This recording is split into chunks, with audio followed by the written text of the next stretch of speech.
All right. So what's going on in this picture? We're moving on with the next portion of lesson 7. Anybody know what's happening here? It is a meeting. It is Eisenhower. Very good. This is an iconic image. Any idea what these guys are about to go do? D-Day. Yes. He was talking to members of the 101st Airborne.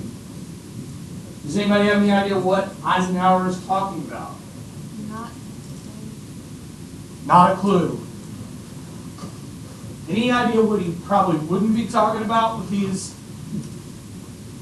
average GIs, these infantrymen, airborne guys?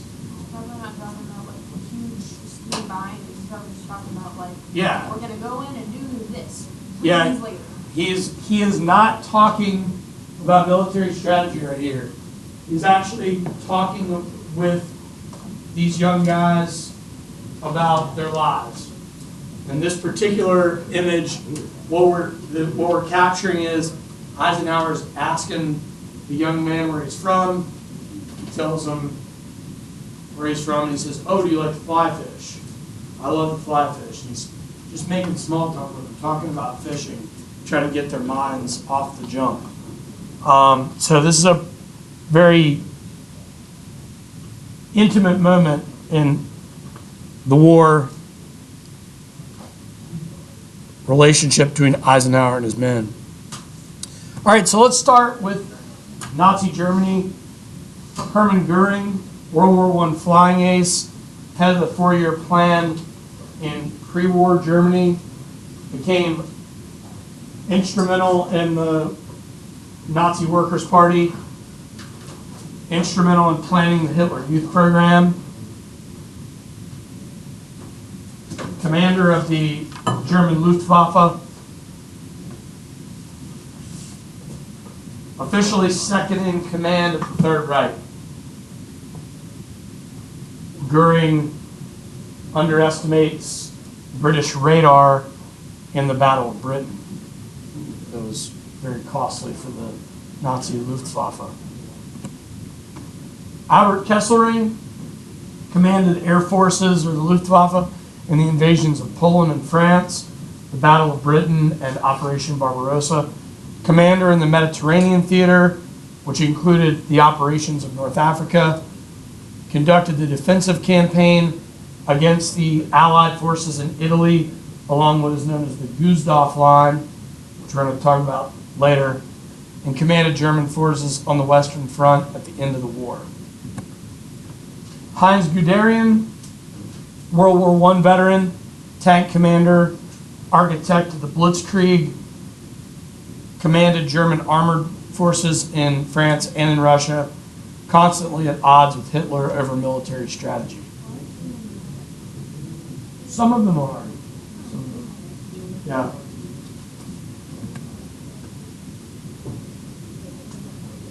Field Marshal Heydrich, the Reich main security officer in charge of the SS death squad, responsible for helping draft the final solution with both Hitler and Himmler, presided over the 1942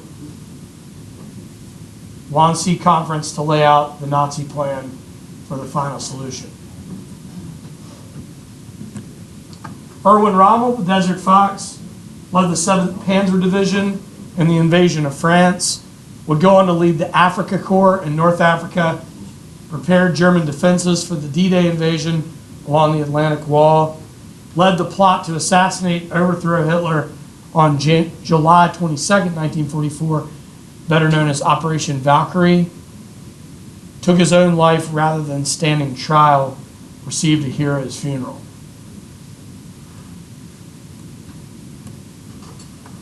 Field Marshal Rundstedt, the infantry, led the infantry invasion of Poland and France,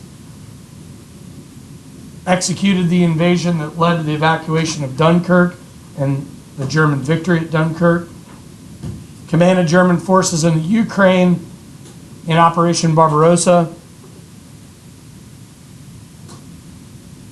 was the field marshal that was commander of the entire West position up until 1944, and led the invasion of the Ardennes in December of 1944 in the West.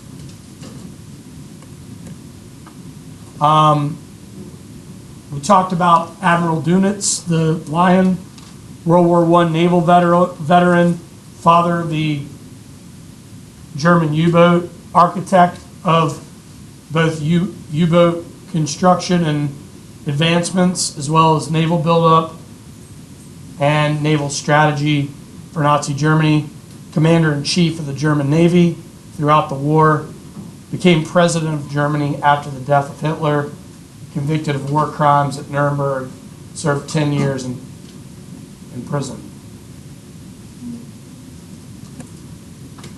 Let's move on to the Japanese. This is not a field marshal, but Japanese General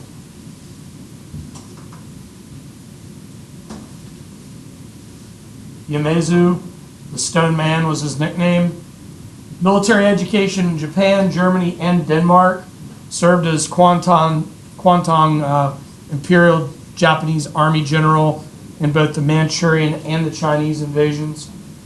Promoted to commander of the Japanese Imperial Army in 1940 and held this command until the end of the war. Took over when Tojo became prime minister, meaning he got basically Tojo's army command, and would deliver the official surrender of the Japanese to General Douglas MacArthur aboard the USS Missouri on September 2nd, 1945.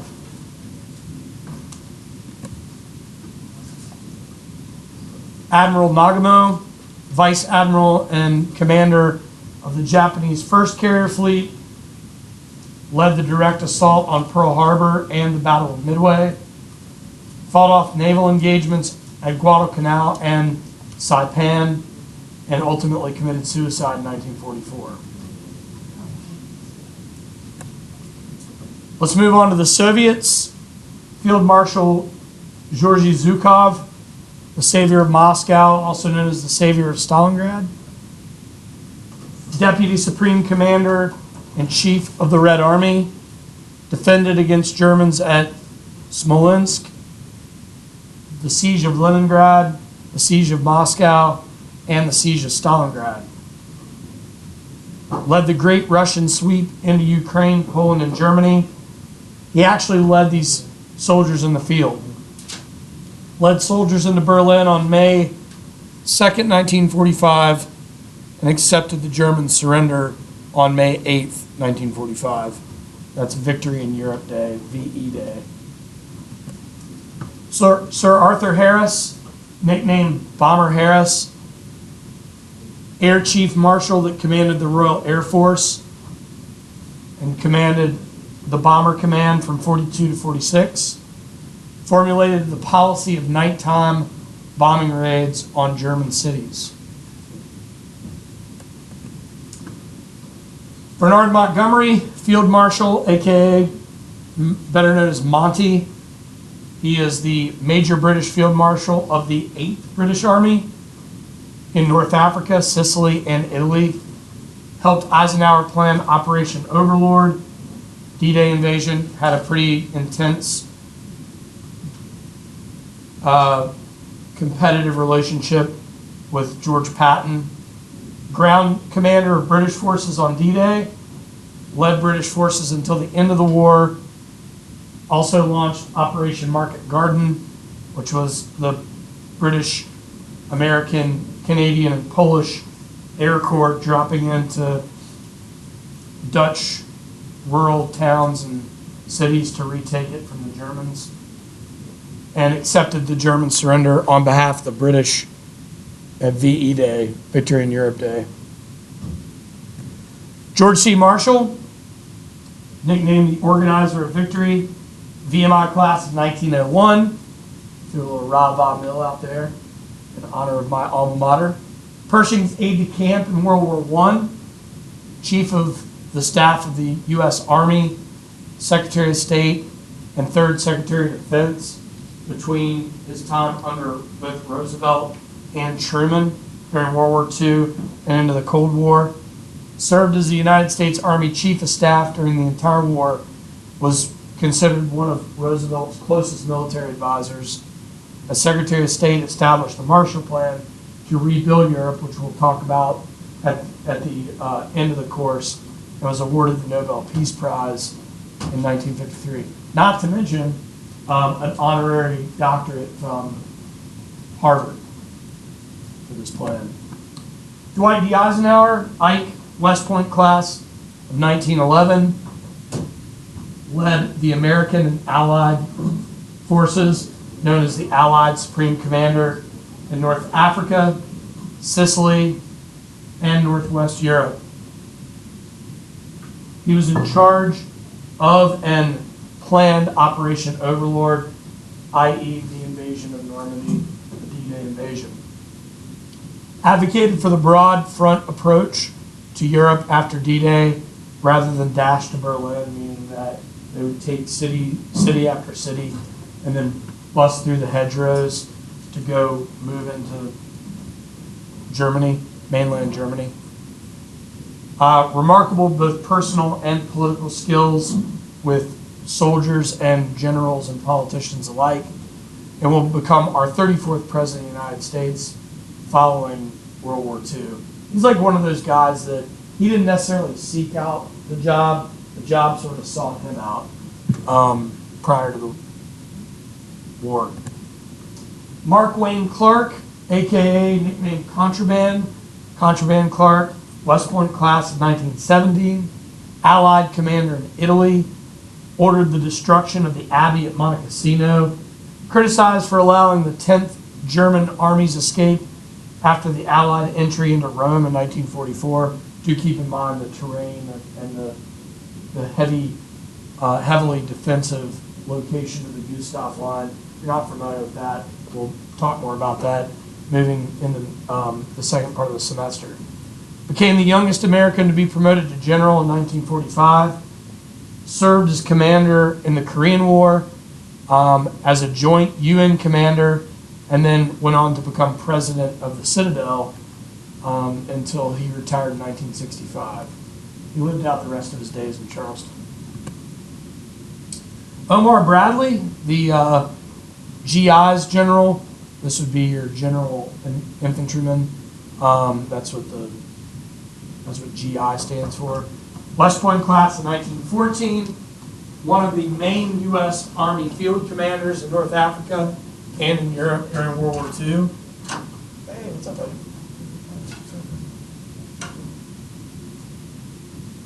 Yeah, so am I.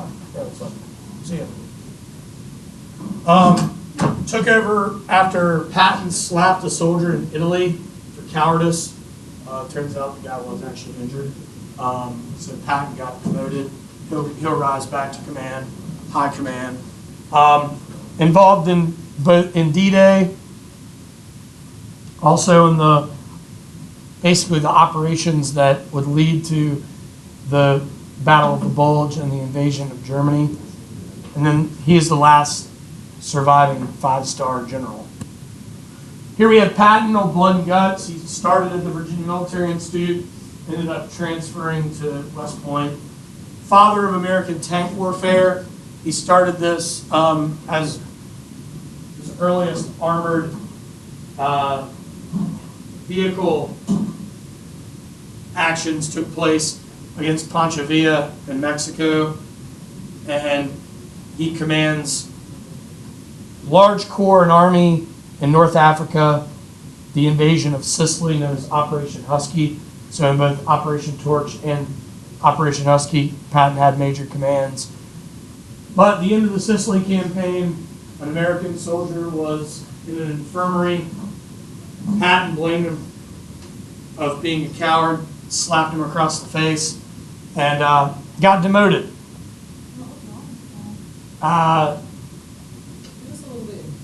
Yeah, Patton was pretty intense.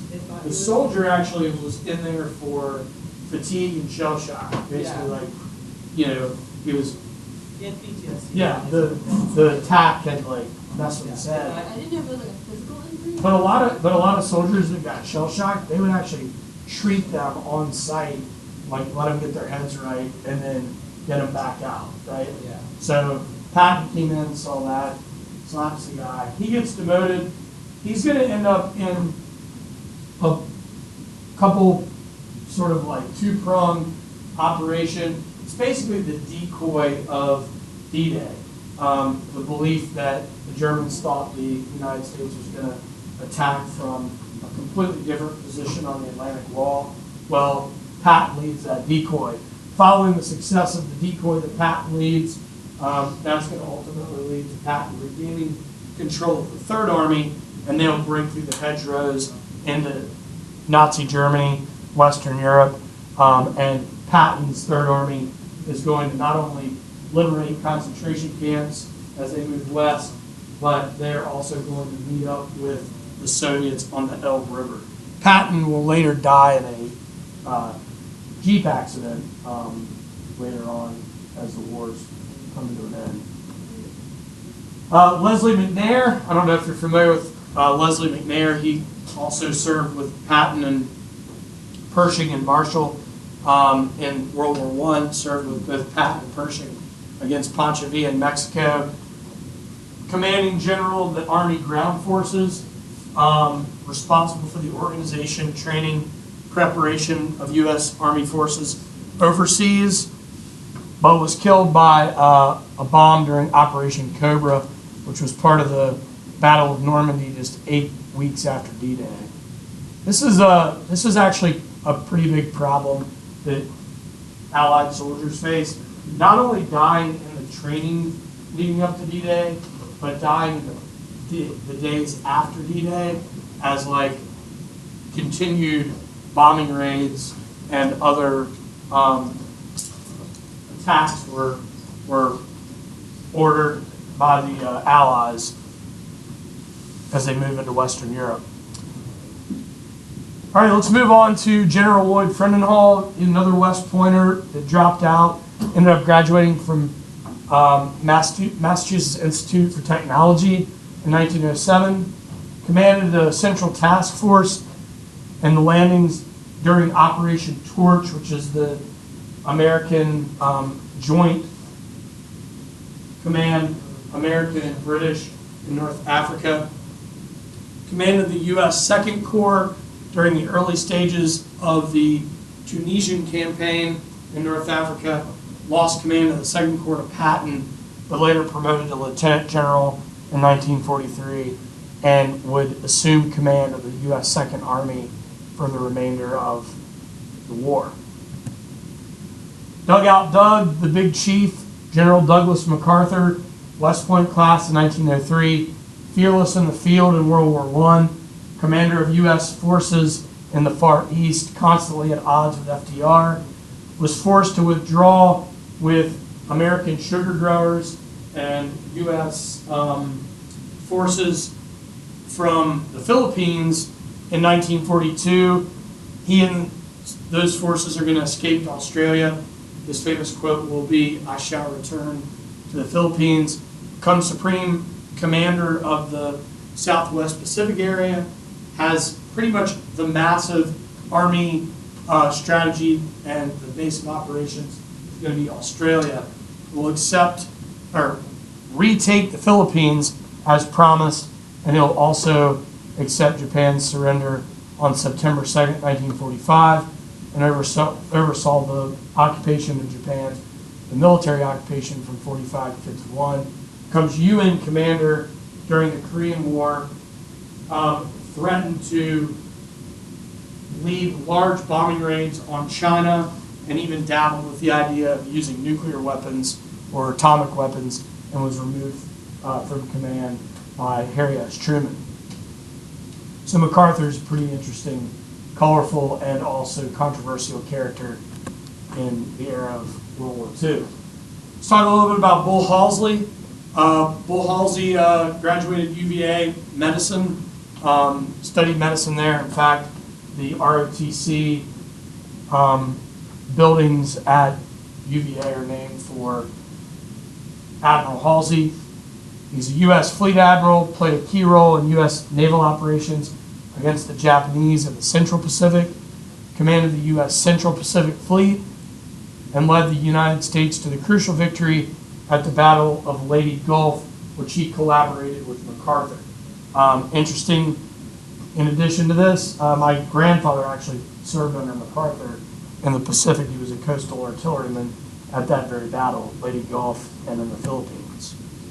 Ernie King, Naval Academy class of 1901, Commander-in-Chief of U.S. Naval Forces at the start of the war, rose to the rank of Fleet Admiral following the Battle of the Atlantic in 1941. Remember, the Battle of the Atlantic is just a continued campaign that lasts throughout the entire war. Became Chief of Naval Operations, head of the Allied Councils for Naval Affairs, member of the Joint Chiefs of Staff on the naval side, and consistently pressed for greater attention to the Pacific Theater. Here's the big dog for the Naval Command. This is Admiral Chester Nimitz, another Naval Academy graduate, class of 1905, five-star admiral in the United States Navy, Commander-in-Chief of the United States Pacific Fleet. So the entire Pacific Fleet was under the command of Nimitz, leading U.S. Naval's authority on submarines, Chief of the Navy's Bureau of Navigation, Chief of all naval operations, and was the last surviving Fleet Admiral. The Atlantic would have gone over to Ernie King. Was in the Atlantic. Yeah. Carl Spaatz, Chewy, was his nickname. West Point, class of 1912, commander of the U.S. Air Corps, commander of the 8th Air Corps, and they will transfer the HQ to England. So he becomes the Air Corps commander of the European Theater of Operations, commander of the Air Corps in Operation Torch in North Africa, commander of the Air Corps for U.S. Strategic Air Forces for D-Day, and then after following D-Day, becomes commander of the Air Corps in the Pacific. He is the brains behind the direction for the dropping of both Little Boy and Fat Man and Little Boy on Hiroshima and Nagasaki.